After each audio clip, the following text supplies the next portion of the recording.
My name is Alexandra. I attend Shelter Rock Church at the Manhasset campus. And this is my testimony.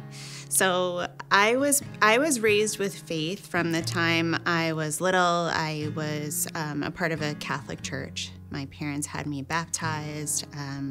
I always had faith as part of my life. I was in church every Sunday.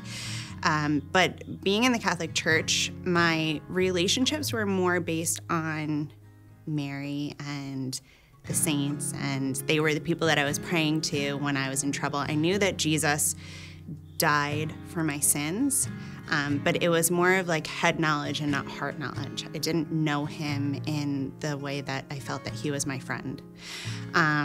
So fast forward to when I was a teenager, something happened at the church we were attending that really caused my family a lot of church hurt, and we decided collectively as a family that we were no longer going to attend the church.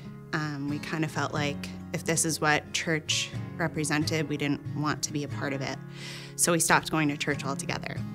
And it wasn't until I was in my mid-20s or so, I was working in an ICU in a children's hospital, and I was seeing a lot of hurt and pain, a lot of death, a lot of families struggling, and I just remember feeling like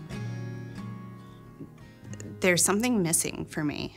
I couldn't put my finger on it that it was Jesus, but my mind went to church. And I remember coming home to my parents and saying to them one day, I think I miss going to church, and I really want to go back, but I won't ask you to go to a Catholic church. But if I kind of do some research for Bible teaching churches in the area, would you guys come with me? And by the grace of God, they said yes, because I definitely wouldn't have gone by myself. So we chose a Sunday, we went, me, my mom, my dad, and we sat through the whole service, and we came out, and we were in the car ride home, and my dad said to us, "What'd you guys think?" And we were all like, "That was so weird." And we were kind of laughing about it a little bit, and then we all went quiet. I distinctly remember this. And I said to them, I have to go back. And both my mom and my dad were like, "Yeah, we're going back." And that was kind of it. We were all baptized a year later. And then we kind of were just in constant prayer over my siblings. I'm one of 5 kids.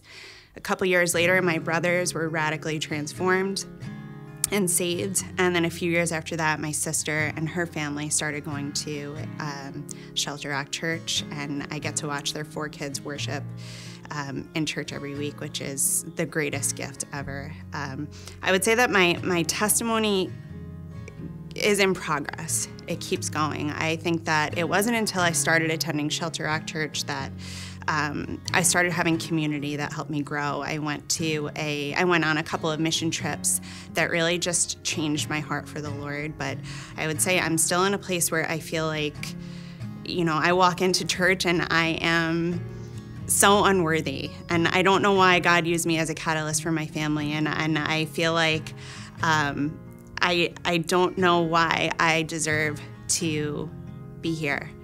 But I think the difference between me before Christ and me after Christ is that I know that the weakness that I feel only gives me strength in him. And I know that he calls me his. I know that he's my father. And I know that he is the King of Kings and the Lord of Lords. And I am just eternally grateful for his love. And I look forward to one day being able to throw my arms around Jesus in heaven and just saying, "Thank you so much for leaving the 99 righteous people to save me." And I hope that he will sanctify me to a place where he'll be able to say to me, "Well done."